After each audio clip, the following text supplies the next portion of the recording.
And this is part 2 of chapter 6. We're picking up right immediately when we left off in the last video. And okay, I'm not going to recap all of it, so we just have to watch it. Alright. Oh crap. Ash! Ash! Oh, Jesus, Ash, what did he do to you? I think he hit me. I'm gonna murder his fucking face off. You're gonna murder his face off? No, Chris. This is the guy who killed Josh. No, God. You murdered piece of shit! You monster! Look around. We're gonna die, Chris. I don't think I'm ready to die. No one is going to die. I'm ready for you to I die. wish I could tell you. It's just not fair. What? Tell me what? It's too late. Chris, what's the point? Stop it, just say. We're always talking around it. And now, I mean, we've wasted everything. Ashley, none of it was wasted. What do you mean? Every second that I spent with you was the only thing I ever wanted to do with my time. What are you saying, Chris? I'm sorry. I should have told you how I felt. Chris. Ashley, I swear when we get out of this... Oh, God! No. Ashley, I'll get you out of this. I won't let you die! Hello there, my special little subjects. So Shit. scared, Chris. Don't be scared. Oh, you should be, Ash. Because here's the twist. Chris has made one fatal choice already today. And now he must make another. Chris, you can take that gun in front of you and shoot Ashley, or you can shoot yourself. Whoever is left can live. The choice is yours. Don't be so silly, Chris.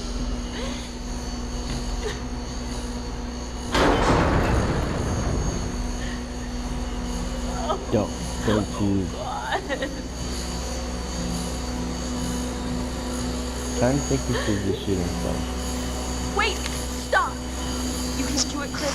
It should be me. You chose to save me Oh, before. fuck. Let me choose this time. Let me choose to save you. If I do one last thing in my life, let me do this. Chris, please. Oh God. No.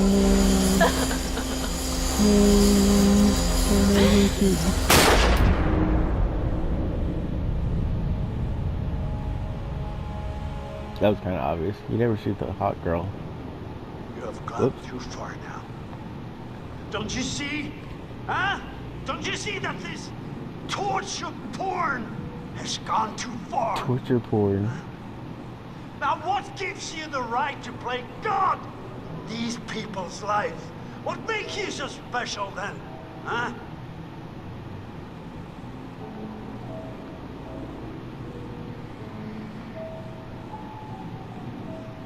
You're sick!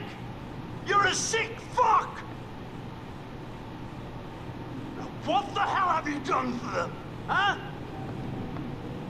What the hell have you done to them? Psychopath. Psychopath!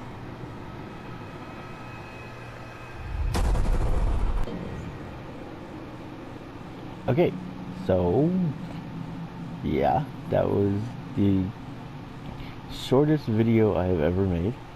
Wait, let's see. Maybe we can do some of these. Okay, so we've got 3 new ones: The Science of Fear, 1,000 pages, and The Score. Okay, I'm gonna say that I'm ending this video here.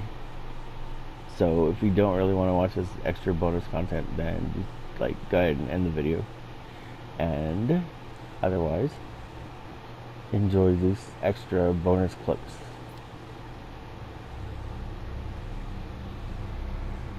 Until Dawn is a game that's full of horror, and one of the things we decided to do early on was to take a scientific approach to how scary it was. So we did experiments on people and we measured their responses to the game. We've created a test area. It's as close to a home setup as we can get it. We've recruited ordinary people to play the game and we've left them to play it on their own. You're turning the light on.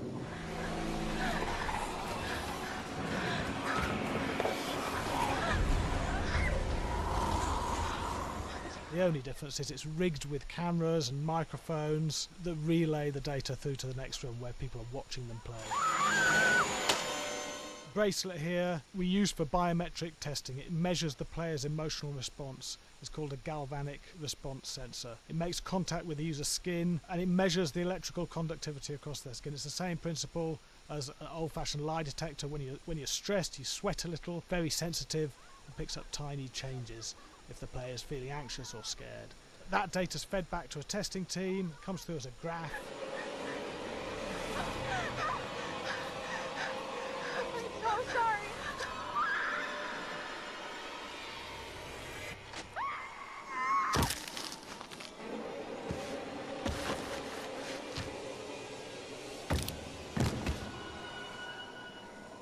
There's no point testing one or two people, you have to test a lot of people. Watch your step. When we have a scare that's consistently has a measurable emotional response, then we knew it was good. If it didn't have that, it goes back to the team for improvement. The data doesn't tell us what's wrong with the scare, it only tells us if it's working or not. Wait, okay, so you hear that too, right? Josh, Here we have a chapter relatively early in the game. weirdly regular. Nothing regular about it. We have to create tension and anxiety in the player so they are ready to receive the scare.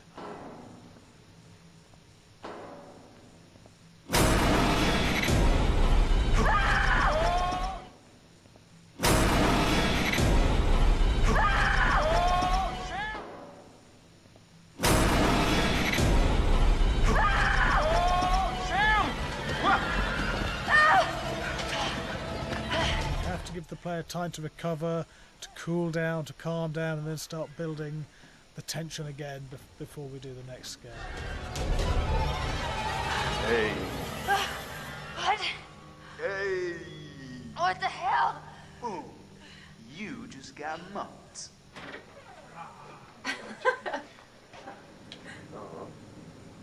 Yeah, I have such an adrenaline high from that game. There's two things we found. One is we could look at the scares, analyse if our expected scares were working effectively. Were people shrieking and covering their hands, or were they getting an emotional response from it? And being scientific about it means that we strip out people's opinions about whether things are working or not. We've got data, and we look at the data. If it's working, we're happy with it. Really scary. Bit scared and wanting to get away. I actually maybe a bit scared to play it on my own, but In a room with the lights on, yeah, with some other people as well, yeah, maybe. But because I'm a scaredy cat, I would play with someone in the room. And the lights on. It was one of the scariest games I've played in a long while.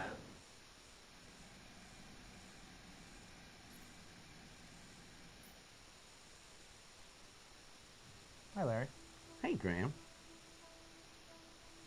Hi, my name is Graham Resnick. I'm a filmmaker, writer, director, sound designer, and I started working with Larry Fessenden about 10, 15 years ago through my friend Ty West, who I grew up with, and have done a lot of sound design with on his films. And he was producing Ty's films at the time, and Ty introduced me to Larry. Larry produced my first feature, and we've written together on several projects. My name is Larry Fessenden. I'm a filmmaker. I run Glass Eye Pix, which is an independent production company out of New York. We make indie movies, a lot of scary movies as well. And I got a call to audition to write this video game. And I called my pal Graham Resnick because Graham is a gamer. And while I thought I could offer something to the idea of writing this multi-branching story, I knew that I would want Graham's expertise as a lover of gameplay, since I guess games were started. So and just as a lover. And as a lover, yes. As just why there's so many sex jokes in the game. There was one Italian website that did say the Larry that's Fessenden and right. Graham Resnick, the two lovers behind Until Dawn. Come here. Maybe I know how to handle you too. I am definitely ready to be handled. So I wanted Graham by my side. Yeah, and we got the gig, and it's been an amazing ride. Oh, hell yeah. Oh my god, she's taking her shirt off. What? Oh my god! Matt, what are you doing here? Hannah. I'm sorry, Hannah. This all got Don't out of lie, hand, just but... So in the game, the basic setup is that a year prior to the game's start, all these kids had gone up to a ski lodge that was owned by the parents of one of the kids, or a couple of the kids, and some of the teenagers played a prank on some of the other teenagers, and a terrible tragedy occurred when a few of them, two sisters, ran out into a blizzard, and were never seen from again.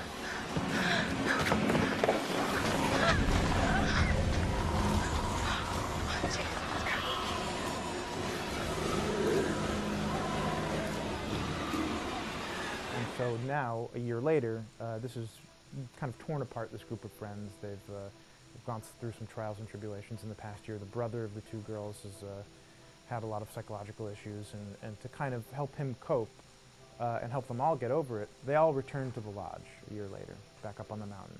And the idea is to get over it, but... the healing does not begin. Yeah, and these kids are all trying to find themselves. They've been through a trauma, but in general, they're just teenagers trying to figure out who they are. So they're all kind of falling into the patterns, the stereotypes, the characters they see on TV and in the movies. I think we were very interested in taking genre tropes and kind of making them sort of refresh them.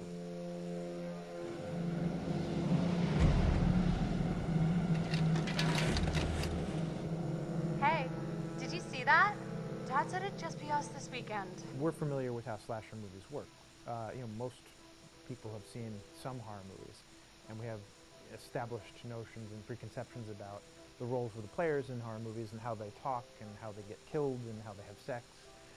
And to bring you into the game that way and then subvert a lot of those expectations is kind of our goal. They're haunted by some incident that happened in their past, which I think you pretty much figure out that that's going to have a role in their interaction.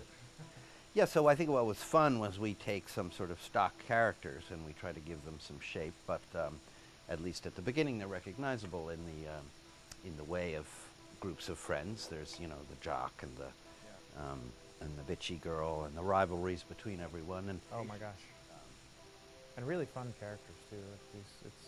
We just had so much fun living in the minds of these characters through writing the script. What do you think? Jesus!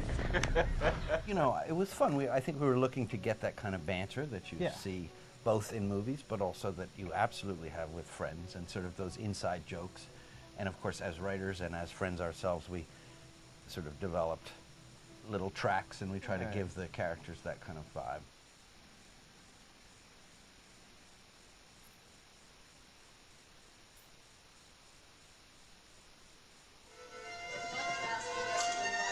Yeah, fast and violent.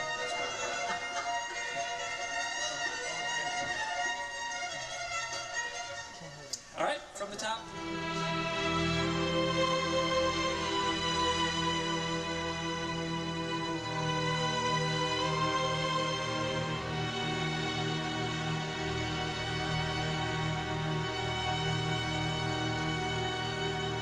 My name is Jason Graves, and I'm the composer for Until Dawn.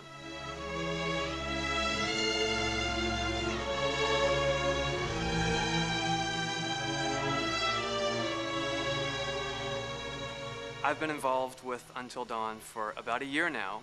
Originally, I was contacted by Barney Pratt, the audio director. I think that had something to do with my lineage of horror games, and hopefully not the fact that my last name is Graves, although a lot of people seem to associate my name with scary music.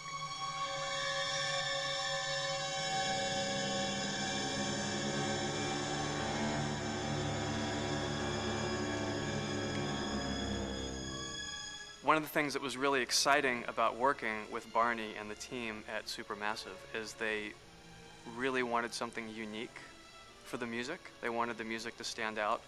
and be a character on its own in the game.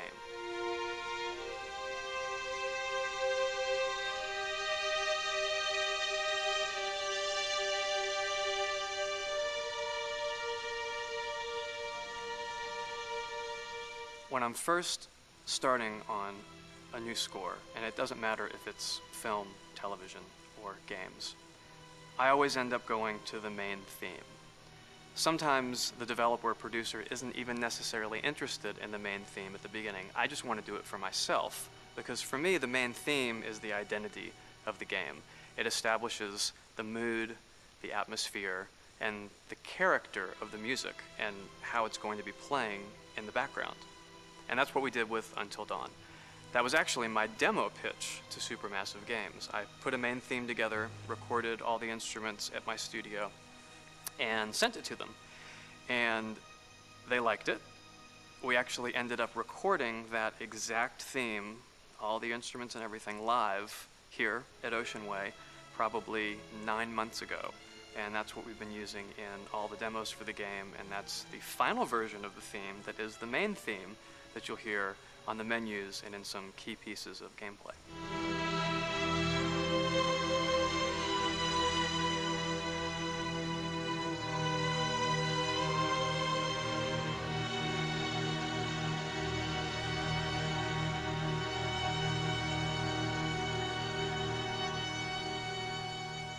I seem to have made a name for myself in horror.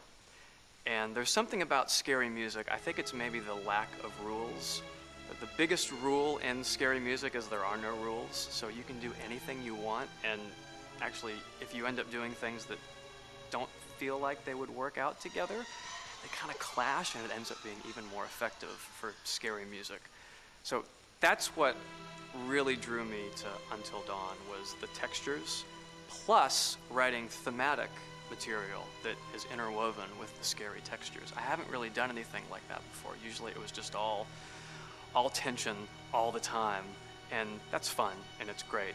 But I'm actually at heart a very melodic composer. That's the kind of music I love listening to, and that's the kind of music I love writing. That's the kind of music I got to work on in Until Dawn.